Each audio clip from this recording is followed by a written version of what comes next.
Okay, I think we're on air now.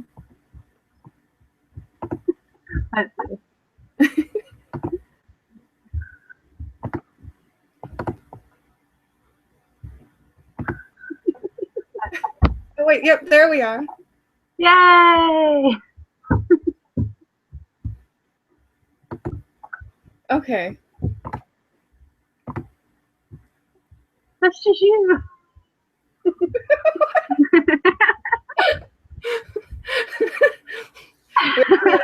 Very well prepared for this. So welcome to the first Fic Night. Hello.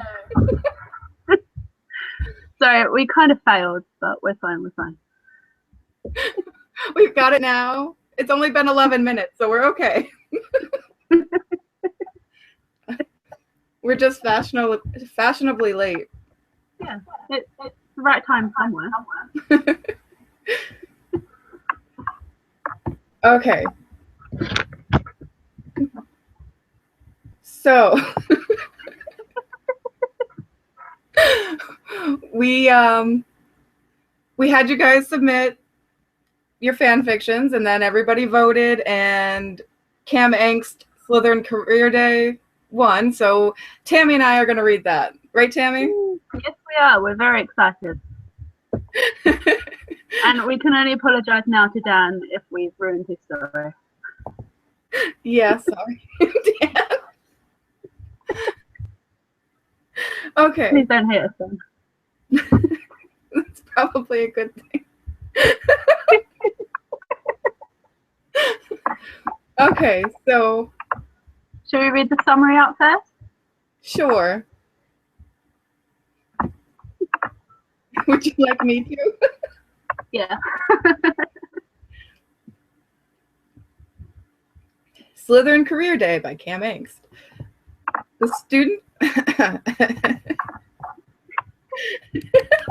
Okay, no, really this time. The students of Slytherin House were born with everything: wealth, prestige, and pure wizarding blood. Now it's time. Now it's Severus Snape's job to help them find the one thing they don't have: careers. Nailed it. Very good. I liked it. Right, I'll start with the first paragraph. This story was written for George's Padfoot Gifted Challenge and is dedicated to the inimitable Roots in Water. As always, that which you recognise belongs to the imitable J.K. Rowling. I hope I said that word right. Severus Snape was in a foul mood as he made his way into his office on a Saturday morning in late May. In and of itself, that was nothing unusual. Spring weekends usually left the potions master feeling bitter and isolated. All over the grounds of Hogwarts, students were running to and fro, throwing quaffles around, lying in the grass, and generally enjoying the warm sun. He found it all thoroughly depressing. Whenever he was forced to leave the dank comfort of the dungeons on a warm spring day, he was always in a rush to complete his tasks and return before the angry sun burned his pallid skin, or his thick black robes caused the sweat to trickle down his legs and mildew his socks. But this day was one that he particularly dreaded each year. Owls were completed, and today the 4 heads of houses were required to sit with each 5th-year student and discuss their career plans. Settling into the chair behind his desk, Severus began to review the list of appointments he'd scheduled. His mood soured further as he studied the names on a sheet of parchment. It was going to be a very long day.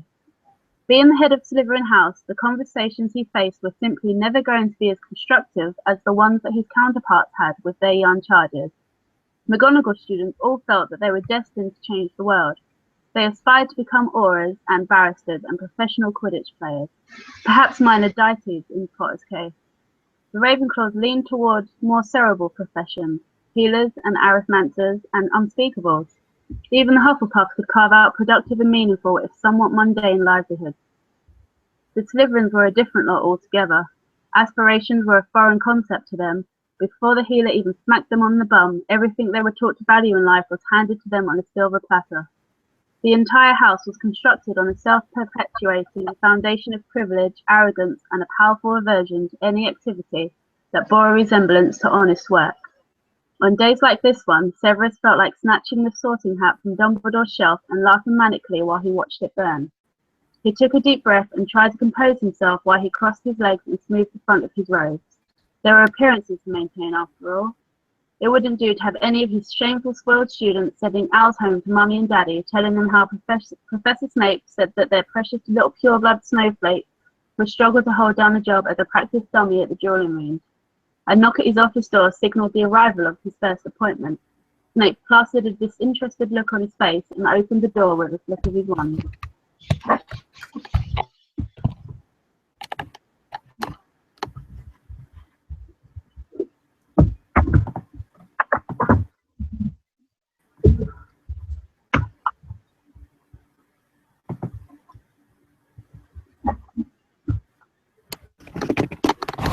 Okay, there it goes.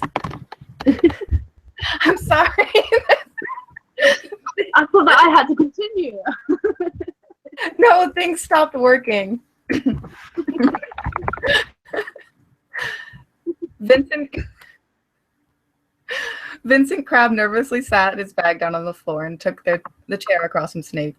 He pulled out a crinkled sheet of parchment and a tatty-looking quill and gazed expectantly over the desk.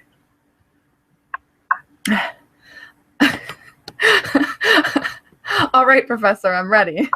Snape inclined his head slightly. Ready for what, Mr. Crabbe?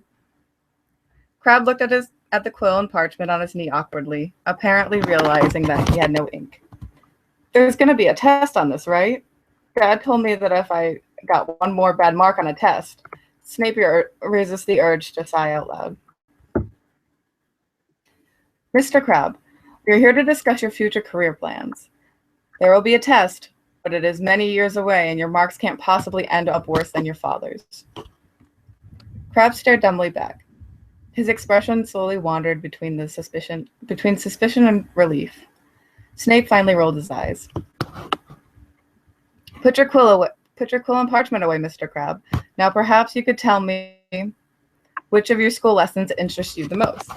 Crabbe sat for a long moment, working the answer out in his head. Potions. The stifling silence was only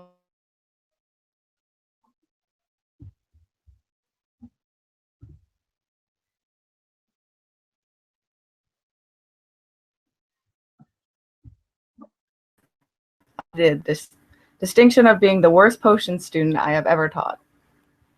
Are you certain there isn't another subject you would rather pursue a career in? Crabbe was beginning to sweat. His eyes darted frantically around the room as he thought he was as though he was convinced that the answer was hiding somewhere among the glass jars and old books that lined the shelves. Astronomy? Snape picked up his quill and made a notion beside Crabbe. Snape picked up his quill and made a notion beside Crabbe's name. Hopeless. Then he set the quill down and intertwined his fingers before resting his chin on top of them. Why don't we forget your lessons for a moment? Just name something that interests you. The first thing that comes to mind. Crabbe closed his eyes for a moment. When he opened them, a peculiar longing was evident on his fat face. Fire. Snape eased slightly further back in his chair and fixed Crabbe with a curious look. Fire. The covetous grin that crept across Crabbe's lips made Severus's skin crawl. Yeah, fire. I like watching things burn. Sometimes, when I can't sleep, I just sit in front of the fireplace in the common room with a stack of parchment and play with the flames. It's like having a pet. Snape picked up a quill again and scratched out his original comment. Next to it, he scribbled the word mental. Crabbe continued to talk with a dreamy look in his eye. Do you remember your first baby magic? When I was 4, I bewitched the fire living room and made it come to life. It attacked our owl, Dad's favorite chair, and my sister. Cold fingers of realization crept up Severus's spine. Mr. Crabbe, you don't have a sister. The smile quickly faded from Crabbe's face. You're, not writing this down, are you, Professor? Snape twirled the quill between his fingers for a moment before gesturing toward the door. I believe we're done here, Mr. Crabbe. I have merely noted your interest in pursuing a career in astronomy. So, as long as you agree to never step foot in this office again. Deal. Pansy Parkinson stared intently at the leather-bound journal in her lap before making a couple of small adjustments with her neatly trimmed point of her quill. She reclined in the chair just a bit, wrinkling her pug nose as she studied the end result. Severus felt as though their discussion had slipped her mind. "Which one do you like better, Professor?" She suddenly leant forward and thrust the book in front of him.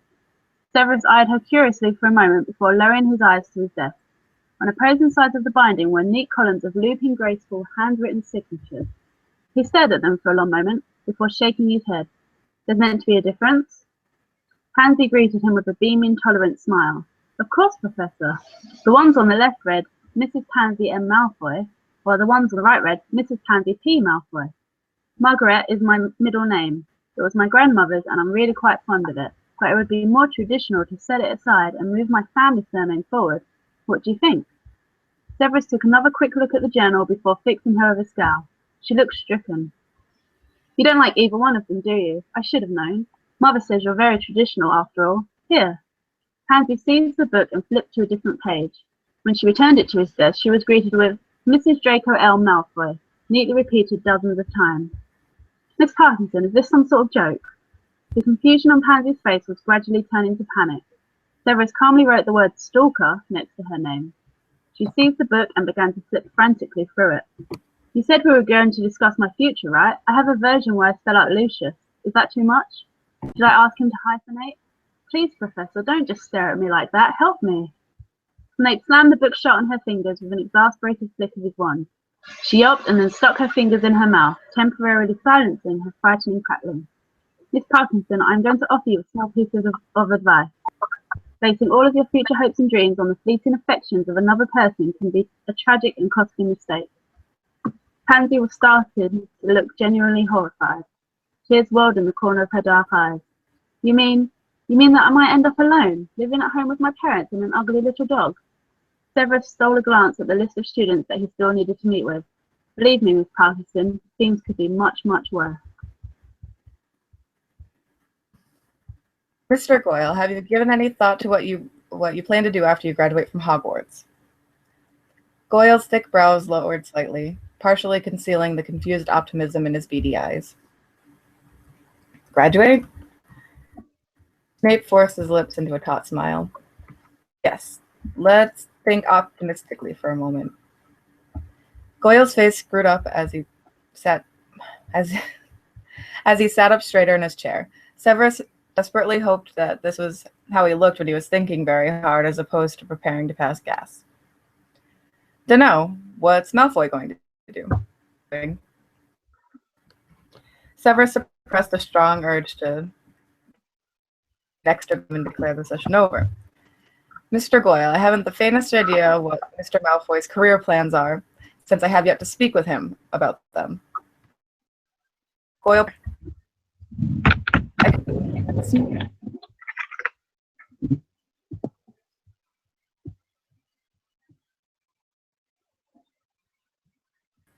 Now, let's pretend for a moment that Mr. Malfoy no longer exists.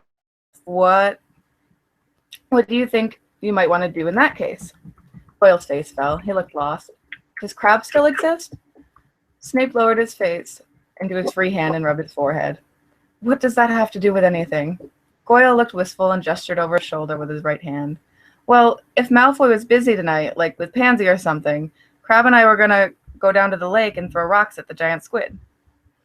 Snape peered through his fingers at the parchment on his desk and scratched the word Remora next to Goyle's name. One final question, Mr. Goyle, and then I believe we're finished here. If you found yourself stranded on a desert island all by yourself, what would you do? Goyle pondered the question for a moment. Then he looked slightly ashamed. We went to the beach once when I was 4. We had to leave because I kept eating the sand. Scratching the dry point of his quill against the parchment, Severus pretended to take a few additional notes. That will be all, Mr. Goyle. Kindly remind Mr. Malfoy of his appointment later this afternoon. To say that Draco Malfoy looked unhappy was an understatement of epic proportions. He draped himself listlessly across the chair in front of Snape's desk and stared at the shelf of glassware on the opposite wall. Let's get this over with. Severus fought to keep the smirk off of his face. There was something powerfully satisfying about seeing the son of the wealthy and influential Lucius Malfoy brought low before his eyes. It wasn't a perfect substitute for the sight of old Lucius, dressed in a filthy striped jumpsuit, huddled in a bare cell overlooking the churning North Sea, but it would do for the time being. Still, Dumbledore wanted Severus to do what he could to help the boy along. There, Mr. Malfoy. This is not the day to dwell on your family's legal troubles, extensive though they may be. We're here to discuss your future. Draco's gaze fell to his shoes. I don't have a future. Snape thought back to McGonagall's lessons on mentoring young people. Dumbledore had insisted that he had sit through them before he started teaching at the school. Perhaps he should have paid more attention and spent less time working out the ratios of foxglove to spleenwort and a potion for controlling foot odour. Of course you have a future, Mr. Malfoy. Perhaps your completely reasonable fear of the Dark Lord's anger is making it difficult to think long term. It sounded like something Minerva might say, assuming one of her students was on the short list of candidates to be cruciated into insanity at the next gathering of the Death Eaters. Surprisingly, Draco became very angry. I had a future, all right? I was going to be a Death Eater. My father and I were going to help him exterminate the Mudbloods and take over the world. It was going to be awesome. Now my father's in prison and I'm as good as dead. Snape frowned. The conversation wasn't going all the way that he hoped. Perhaps the change of topic would help the boy open up. Draco, let's forget about all of this unpleasant business at the Department of Mysteries for a moment. In fact, let's pretend that you are not the son of the most reviled Death Eater in all of Britain. If you could do anything you wanted for a career, what would it be? Draco stared back at him suspiciously.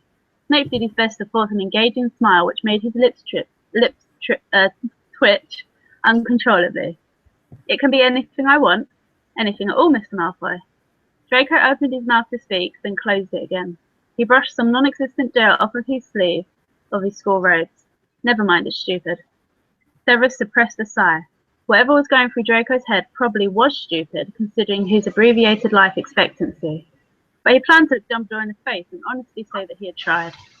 Mr. Malfoy, I'm certain that the first wizard to mount a broom and attempt to fly was branded an idiot by all who knew him. Yet it worked out in the end. Please continue. Draco stared suspiciously at Snape, then sighed. He seemed to be struggling for the right words. You're going to think I'm mental, but you see it? I've always wanted to style people's hair. Snape's mouth fell open. For a long moment, neither wizard said anything. Severus tried to find words, but his brain seemed to be filled with a soft buzzing noise. Never mind, I knew you'd think it was stupid. Severus forced his jaw closed.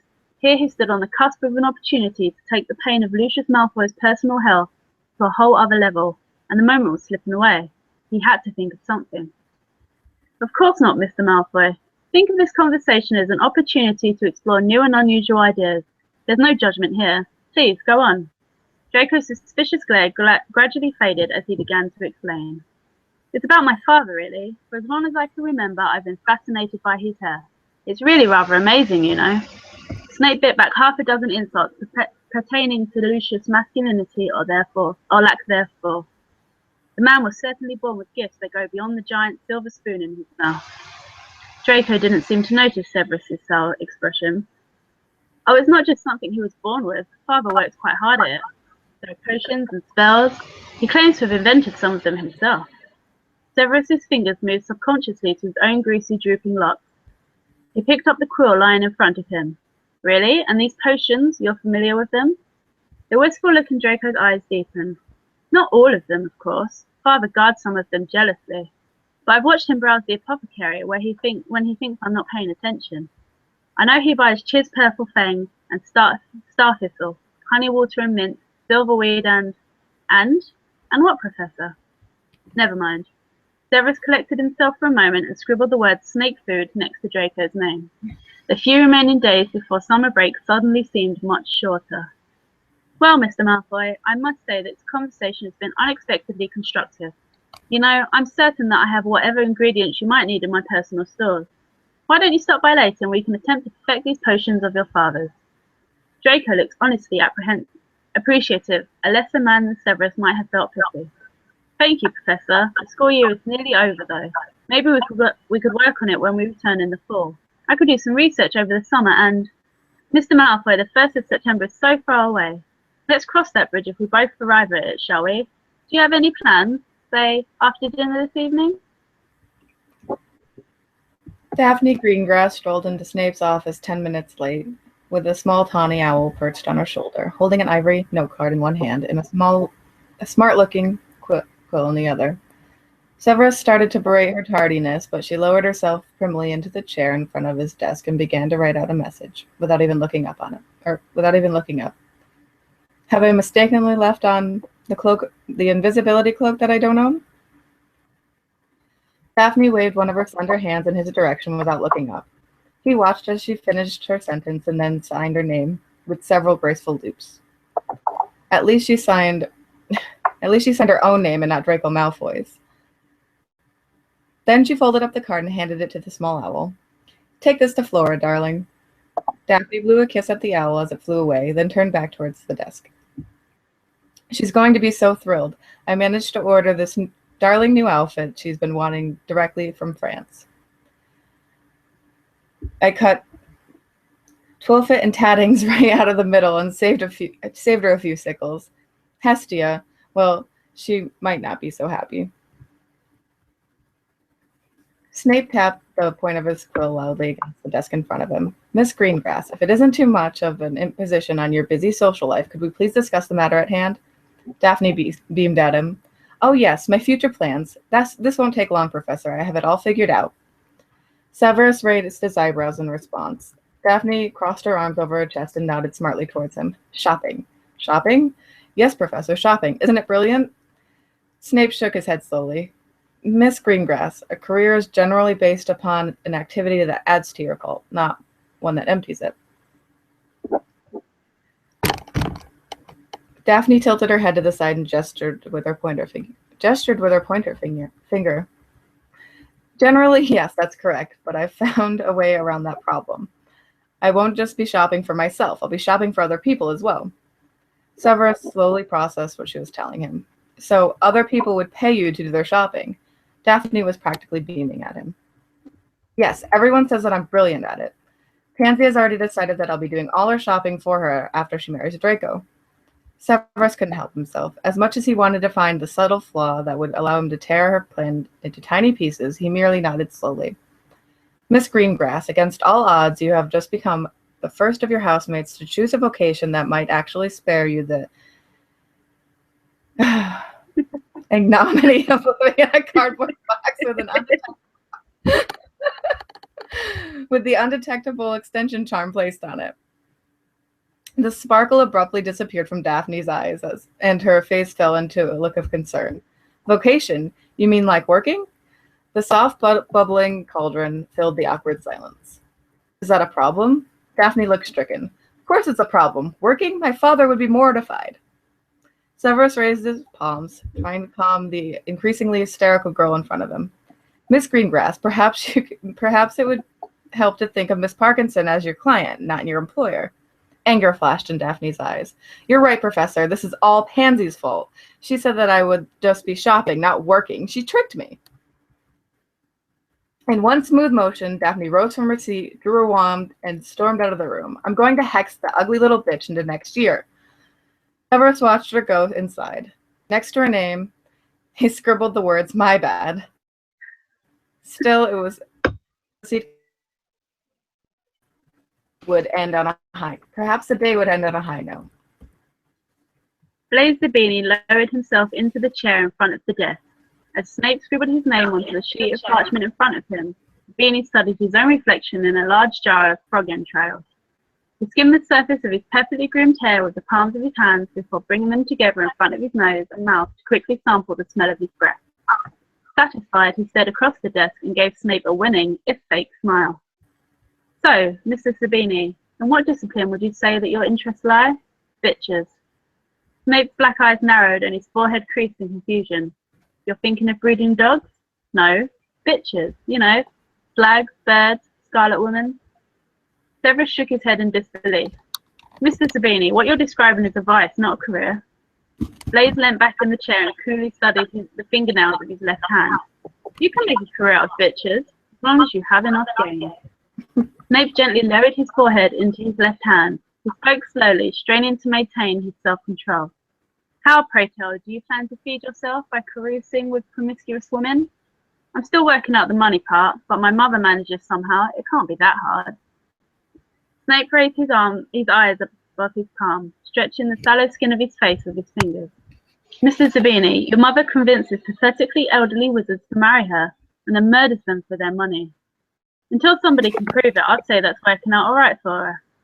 Snape picked up the quill in front of him and scratched a quick note next to Zabini's name, human parasite. So your career plan involves deceiving witches who are older and wealthier than yourself and then robbing them. Zabini looked thoughtful for a second. Normally I don't go for the high mileage birds, but I could make a few exceptions. You know what they say, if the broom's been around the pitch a few times, at least you know it flies. Snape dropped the quill onto his desk, leaving a small splatter of ink near its tip. Well, Mr. Zabini, this has been most informative. Before I chat, I believed you to be an arrogant, spoiled, empty-headed little rich child without a thing to offer the world. Now I must amend the assessment to include the words immoral swine. Blaise turned his head dismissively. Hey now, Professor S, just because you haven't dipped your wand in the cauldron since Dumbledore had a few brown hairs doesn't give you the right to judge. Don't hate the player, hate the game. Severus rose to his feet and stormed to the office door, with his black robes billowing behind him. He tore it open and spun to face the startled young man sitting in front of his desk. I judge this conversation to be at its end. Out of my office, now. Severus stood in his customary spot by the fireplace in Dumbledore's spacious office, sulking as the other heads of house summarized the day's conversations with their fifth-year students.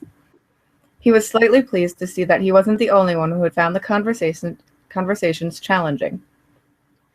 This class had seen a greater deal in their 5 years at Hogwarts, mostly due to Potter and the trouble that he seemed to cause everywhere he went, and many of the students were confused about their futures.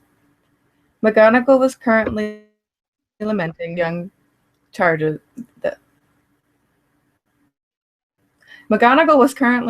the choices her young charges were making as she laid sheets of parchment in front of her. It made Severus want to vomit. I've never seen a group of fifth years struggle so to find their direction.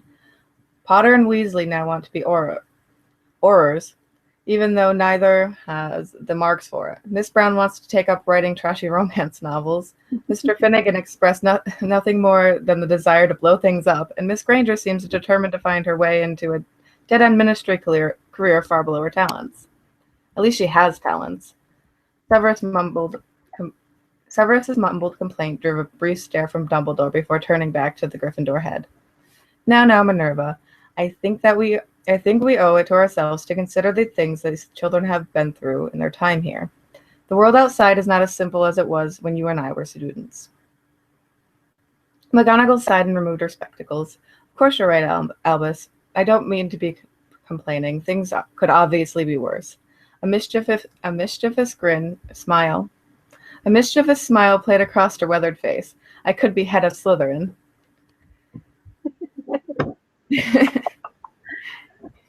I forgot how much I love that story. Yeah. I really do like this story as well. I feel like Dan needs to write just individual one-shots of them all trying to get these careers. I can just imagine Blaise out there trying to get bitches. This Draco with a little hair salon. I'm wondering how the fight between Daphne and Pansy panned out. I wonder if Pansy got hurt. I think that Daphne could take her. I think so too. I think you're right. We'll have to ask Dan.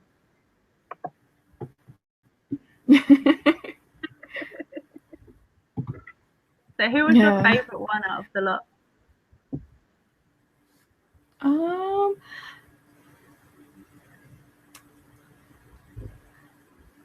Oh goodness. I don't know. Goyle and the whole sister bit, that was pretty funny. Or was that Crabbe? I did love that bit. I think it was Goyle. Or was it? No, I can't remember now. I don't want to screw up the story. We should go back and find it. Yeah, it was Crabbe. It was Crabbe. Because Goyle ate sand. That's right, Goyle ate sand. Crabbe with his sister on fire. Well, Who was your favorite? It's a toss-up between Blaze and Daphne. I just really like the fact that Blaze thinks that he's got game.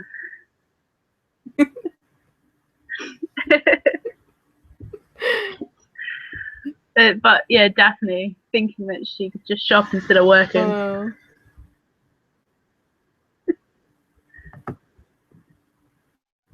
yeah, people enjoyed our reading.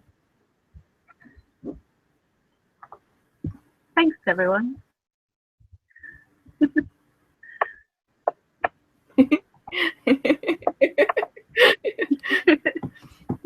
I think the live stream might be a little farther behind than we are. Oh.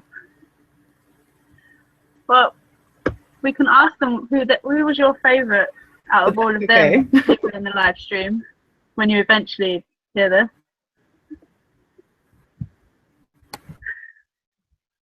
Whilst we discuss how to make Dan write loads of sequels.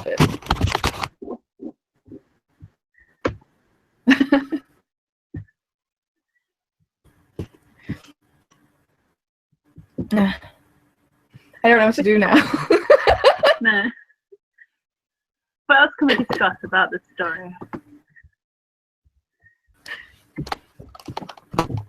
Apart from Dan, where are you on these sequels? It's been like 5 minutes.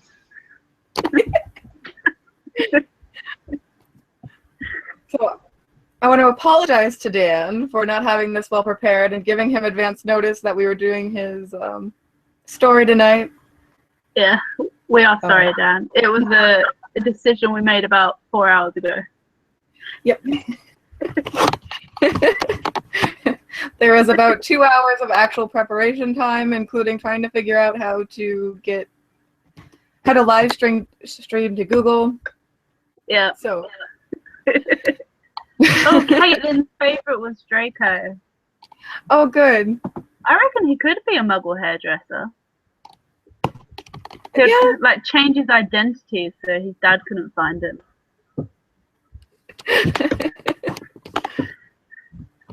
Although it would be hilarious if Lucius did find him. If like Lucius was visiting Muggle hairdressers without letting anyone know, and he just walks into Draco's. So there's your sequel, Dan. Just get in there. I think Draco could be a very successful Muggle hairstylist, especially if he's using some of his father's potions as hair products. He would be so successful. He could have his own little YouTube page.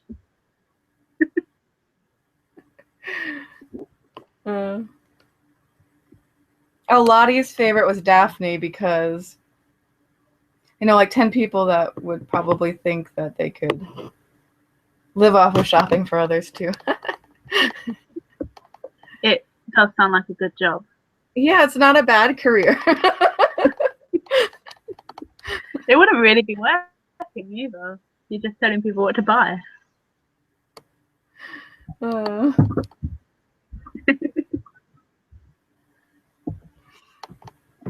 I want to know why Goyle was eating sand as well. I do, yeah. Well, and I don't... whether or not Crab actually had a sister or he made it up. And he just murdered her. That's what I picked up on, but...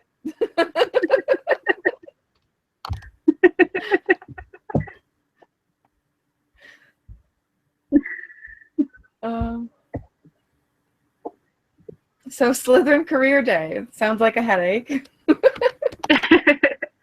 I don't envy Snape, but I reckon out of all the houses, that's the most hilarious one. Because, although, thinking about what Ron's could be, and Dean's,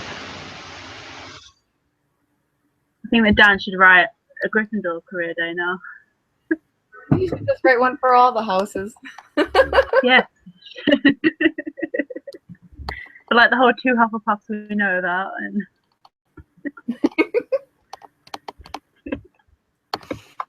oh, you're right, Liz. Lucius does have pretty fabulous hair. He does.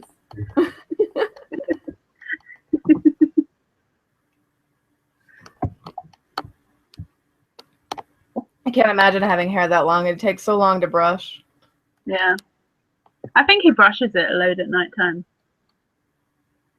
Maybe like that's the one item he's allowed in Azkaban, with the hairbrush. He continuously brushes locks, so it's pretty.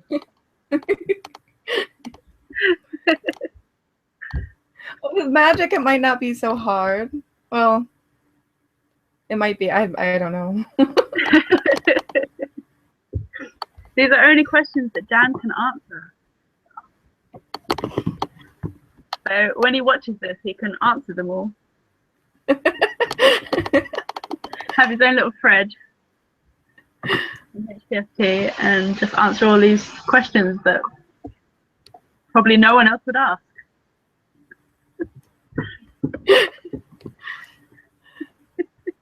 We should have prepared more. We should have written down a list of questions for Dan and for the audience, and I should have bought another bottle of wine. It would have been great. Definitely. I should have provided it. I am Professor of Lunch after all. But that can be everyone's homework. We'll make a little thread and then people can ask questions to Dan about the story.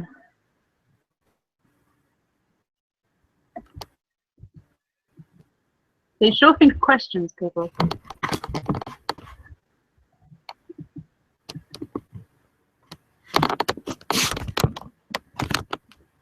There.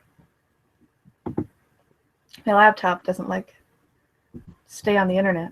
It keeps cutting out. Maybe that's a sign to end this.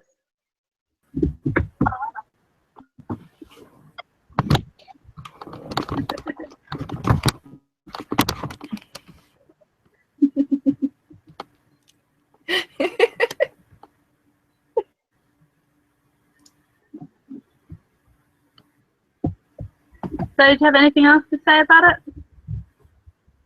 Oh, we have questions. If you had to have a career day for your own house, how do you think that would go? Is that for the HPFT members or characters that we remember from our houses?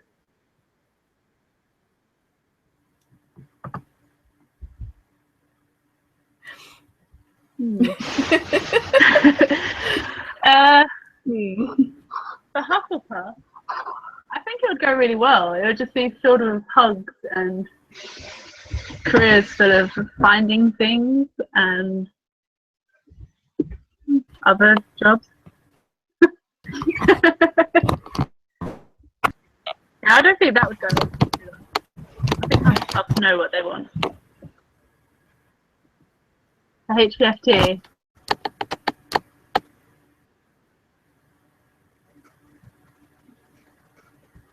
Oh no, are we not live? We are. I'm sorry, I can only get pieces of things right now. I don't know why. It's just not coming in very good right now. That's fine. But yeah, I think it would go well for Hufflepuff on HPFT. I think they all know what they're doing. Hopefully.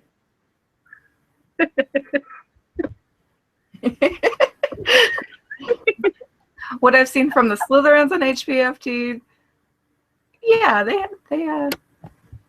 they seem to know what they're doing. Yeah. They're quite active and friendly, so they know what they're doing. We can only hope. As for whether we know what we're doing, no. I'm gonna go with no. As you might have been able to tell from this. We should have let them do it. They would have done. They would have come very well prepared. They really would have been really well prepared. We should just get all the houses. Ravenclaw would have made some sort of spreadsheet of questions we should have asked.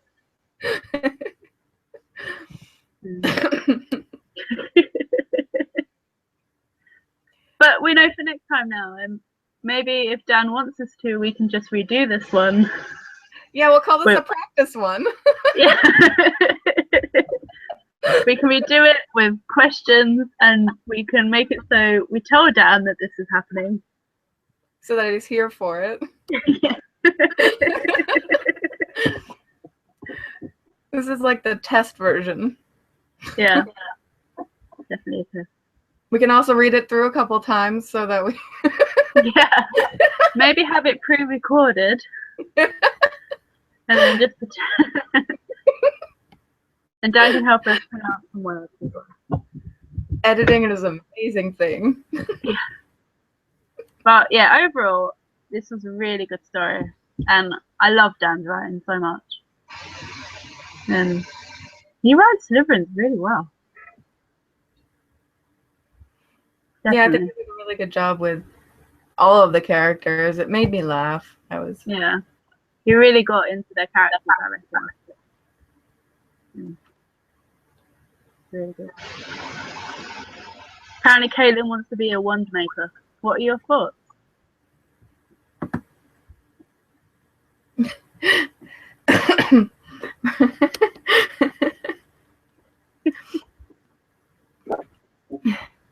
Oh, Hayden. Okay, now I know who I'm talking. Like, who wants to be a wand maker? Well, I think you could do it. You have plenty of ambition. You just have to find the right woods and figure out how to add the core and add magical properties. Doesn't sound too difficult. No, you could be a great wand maker. I can see you just standing in your own little store with rows and rows of wands, and I would suggest learning some evasive moves just in case all the students who come in, you know, they're with the wrong wands and the explosion. Yeah, you don't want to be hurt. Right.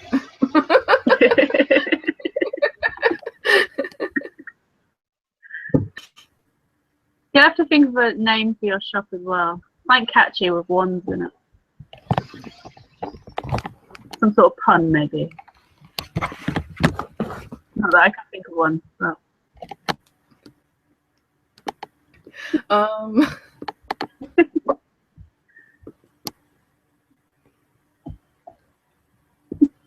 I'm clearly game right now.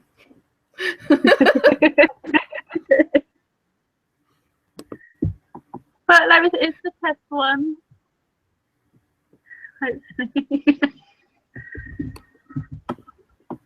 But yeah. Any more thoughts on the story? I wonder what mildewy socks smell like. I wonder if Snape had students like this every year. Like, what was Marcus Fint like? And other Slytherins.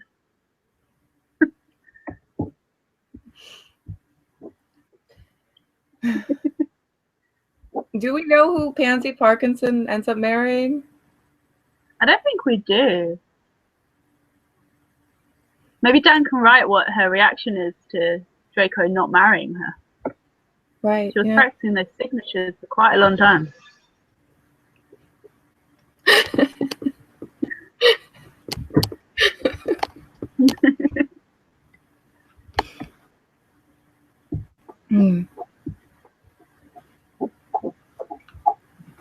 I feel bad because I really do think we should have had something prepared, but we were like, yeah, we can ad-lib, we can do this.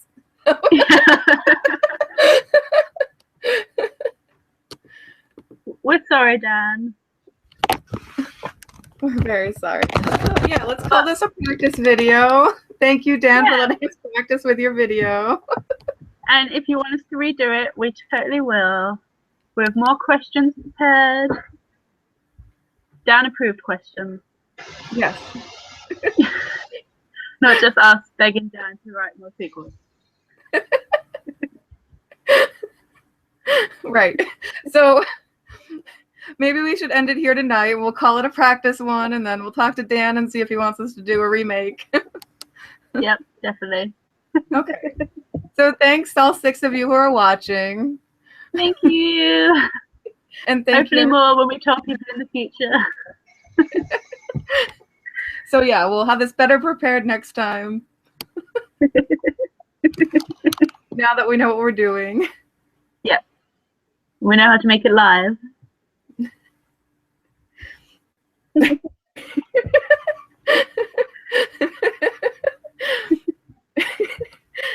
Okay, I'm gonna tell them just because I have nothing else to say. There's a little button at the bottom of the screen that says Start Broadcast, and the reason why we're so late is because we were spending the entire time trying to figure out why we couldn't get the live stream to start. So I looked it up, and it's just right there at the bottom of the screen, a little green button that says Start Broadcast.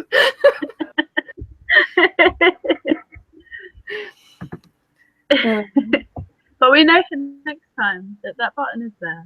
Yeah, we'll be on time next time. Yeah. All right, guys. Thank you for watching. Thanks everybody who was going to watch when they have a chance. Yeah. We hope you enjoyed it. Thanks for doing this, Tammy. All right. Thanks for letting me do this review. Bye.